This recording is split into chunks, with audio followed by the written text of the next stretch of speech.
നിങ്ങളുടെ ഇഷ്ട പരമ്പരകളുടെ മുഴുവൻ എപ്പിസോഡുകളും ടെലികാസ്റ്റിന് ശേഷം എക്സ്ക്ലൂസീവായി സൺ നെക്സ്റ്റ് ആപ്പിലൂടെ കാണൂ. ഇന്ത്യൻ ഉപഭോക്താക്കൾക്ക് മാത്രം സൗജന്യം. അത് എനിക്ക് മാത്രം ബോധ്യപ്പെട്ട പോരാ, നിനക്ക് കൂടി ബോധ്യപ്പെടണം. ഇല്ലെങ്കിൽ നാളെ എന്റെ മകൾ എന്നെയും സംശയിക്കും. അച്ഛാ, എന്റെ മക്കളെല്ലാം വലുതായി, എല്ലാവർക്കും കാര്യപ്രാപ്തിയായി, 4 പേർക്കും സ്വന്തം കുടുംബമായി എന്നൊക്കെ വിചാരിച്ച് ഞാൻ സ്വല്പം പുറകോട്ട് പോയി. അതിപ്പോ അബദ്ധമായിന്ന് തോന്നുക. ഞാൻ അറിയാതെ എന്റെ വീട്ടിൽ എന്തൊക്കെയോ നടക്കുന്നു. ഇവിടെ എല്ലാവർക്കും അറിയാവുന്ന കാര്യങ്ങൾ ഞാൻ മാത്രം അറിയുന്നില്ല. സ്വന്തം കുടുംബത്തിൽ അന്യനായി ജീവിക്കാൻ ഈ അച്ഛന് താല്പര്യമില്ല മക്കളെ. ജീവിക്കുന്നെങ്കിൽ ഈ കുടുംബത്തിന്റെ നാഥനായി തന്നെ എനിക്ക് ജീവിക്കണം. പഴയതുപോലെ അച്ഛനെ അനുസരിക്കുന്ന മക്കളാവാൻ നിങ്ങൾക്കും കഴിയണം. അതിനുവേണ്ടി ഒരു ശ്രമം കൂടി നടത്താൻ തീരുമാനിച്ചിരിക്കുക ഈ അച്ഛൻ.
വിളി ഞാൻ പ്രതീക്ഷിച്ചതാ. ഹലോ ഹലോ, നിങ്ങൾ പറഞ്ഞതുപോലെ 12 ലക്ഷം രൂപ റെഡിയാക്കിയിട്ടുണ്ട്. Very good. അപ്പൊ നിങ്ങളുടെ ഫോൺ ഉടനെ തന്നെ തിരിച്ചുതരാം. പണമായിട്ട് എങ്ങോട്ടാ വരണ്ടേ? നമുക്ക് നേരിൽ കാണാം. പക്ഷെ അതിനു മുമ്പ് പറഞ്ഞ പണം എൻ്റെ അക്കൗണ്ടിലേക്ക് ട്രാൻസ്ഫർ ചെയ്യണം. പണം എൻ്റെ അക്കൗണ്ടിലേക്ക് എത്തിക്കഴിഞ്ഞാൽ ഉടനെ നമുക്ക് നേരിൽ കാണാം. എന്താ അതുപോലെ? അയ്യോ എന്റെ ചേട്ടാ, അത് നടക്കില്ല. പണം ക്യാഷാ എന്റെ കയ്യിലാ. ചേട്ടൻ സ്ഥലം പറഞ്ഞാ അവിടെ കൊണ്ടുവന്ന് കാശ് തരാം. അത് നടക്കൂല മോനെ. എനിക്ക് ക്യാഷ് എൻ്റെ അക്കൗണ്ട് വഴി തന്നെ കിട്ടിയിരിക്കും. ചേട്ടൻ ഞാൻ പറഞ്ഞൊന്ന് മനസ്സിലാക്ക്.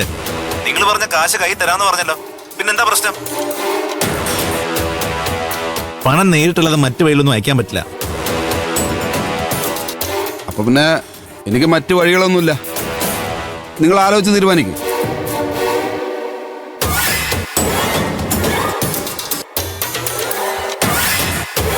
അവൻ അടുക്കുന്ന ലക്ഷണമില്ല. നമ്മുടെ പ്ലാനൊന്നും നടക്കും തോന്നില്ല. ഇനിയിപ്പോ എന്താ ഒരു വഴി?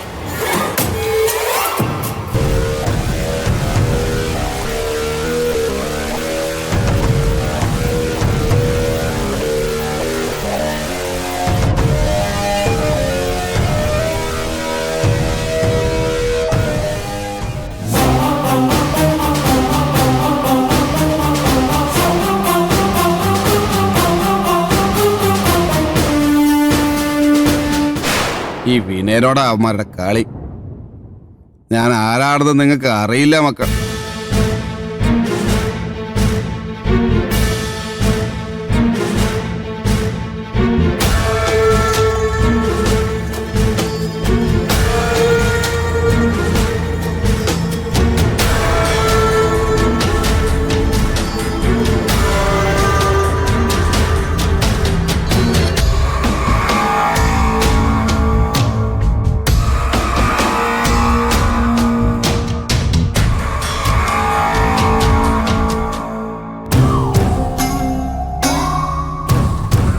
നീ ഇവിടെ നിൽപ്പുണ്ടായിരുന്നോ? ആ, ഞാൻ കുറച്ചു നേരമായി വന്നിട്ട്.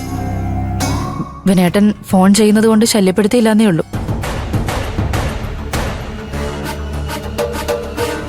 വിനേട്ടൻ എന്താ ഇങ്ങനെ? എങ്ങനെ? നീ എന്താ ഉദ്ദേശിക്കുന്നത്? ഞാൻ എന്താ പറയുന്നത് വിനേട്ടന് മനസ്സിലായില്ലേ? എന്തിനാ വെറുതെ അഭിനയിക്കുന്നേ? ദേ, ഇന്നലെ രാത്രി എനിക്ക് തന്ന വാക്ക് വിനേട്ടൻ മറന്നോ? അത് പാലിക്കില്ലെന്നാണോ ഞാൻ മനസ്സിലാക്കണ്ടേ? അങ്ങനെയൊന്നും പറയല്ല ജീരു. ഞാൻ എന്ത് ചെയ്യുന്നുണ്ടെങ്കിലും അത് നിനക്കും നമ്മുടെ മക്കൾക്കും വേണ്ടിയാ. നമ്മുടെ കുഞ്ഞുങ്ങളെ നന്നായി പഠിപ്പിക്കണ്ടേ, അവർക്കൊരു കുറവില്ലാതെ വളർത്തണ്ടേ? അത് മാത്രമാണ് എൻ്റെ ലക്ഷ്യം.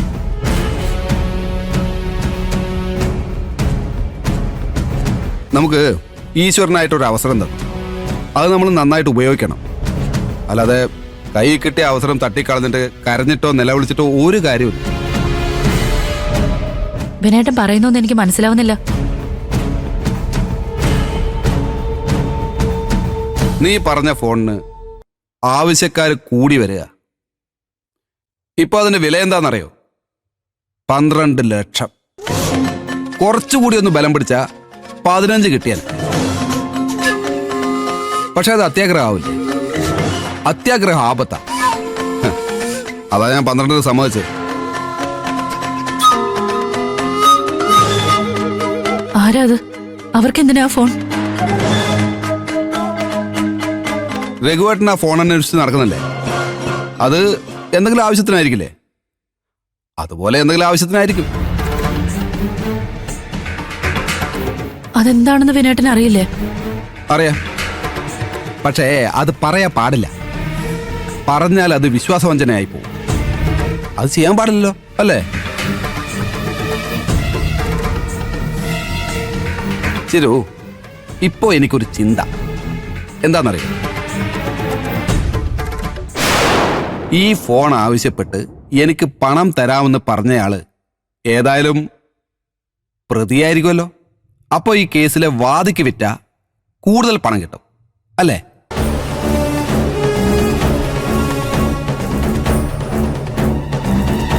എനിക്കൊന്നും മനസ്സിലാവുന്നില്ല. ഞാൻ തെളിച്ചു പറയാം, നീ ശ്രദ്ധിച്ച് കേൾക്കണം. ജയിലിൽ കിടക്കുന്ന ഗൂഗിളിനെ രക്ഷിക്കാൻ ഈ തെളിവുകൾ സഹായിക്കുമെന്ന് അറിഞ്ഞ സച്ചി സാർ എന്തും തരില്ലേ? ഒരുപക്ഷെ ഞാൻ ചോദിക്കുന്നതിൽ കൂടുതൽ തരും, അല്ലേ? എന്നുവെച്ചാ നിങ്ങൾ ആ ദൃശ്യങ്ങൾ കണ്ടോ? പിന്നെ എന്താണെന്നൊന്ന് അറിഞ്ഞിരിക്കണ്ടേ? അതുകൊണ്ട് കണ്ടു.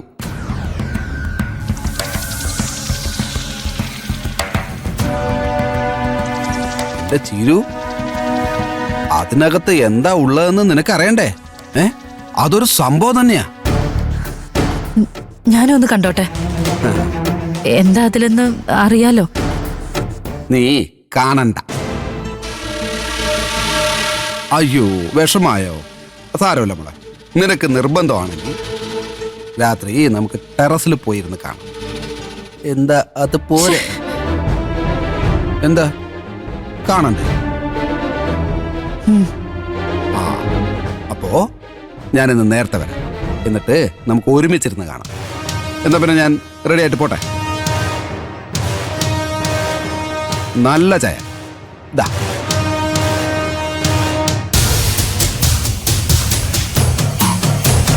ഇയാളൊരു മനുഷ്യനാണോ? ഞാനെങ്ങനെ ഇയാളുടെ ഒപ്പം ജീവിക്കുന്നത്? ഈ ഭൂമിയിലെ രക്തബന്ധത്തിനോ സ്നേഹബന്ധത്തിനോ ഒന്നും യാതൊരു വിലയും കൊടുക്കാത്ത മൃഗം ഇയാൾ.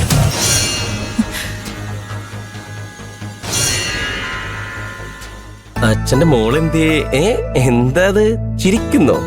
എടീ, അങ്ങനെ അങ്ങനെ ഇങ്ങോട്ട് നോക്ക്. എവിടെ? എന്താടാ?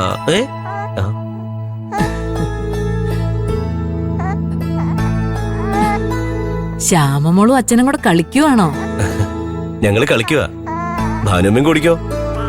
അല്ലേ മോളെ? ചക്കടമുത്തേ പൊന്നു. ആ, ഏതായാലും സന്തോഷമായി. തല്ലിപ്പിരിഞ്ഞ് രണ്ടു വഴിക്ക് പോയതായിരുന്നില്ലേ നിങ്ങള്? ഭഗവാൻ രണ്ടുപേരെയും ചേർത്ത് വെച്ചല്ലോ. അതെ. എന്റെ ഭാഗത്ത ഭാനുമേ തെറ്റുകളെല്ലാം. സത്യത്തിൽ ഞാൻ സോനയെ മനസ്സിലാക്കിയിരുന്നില്ല. ആ അവൾ ഒരു പാവം കുട്ടിയാ.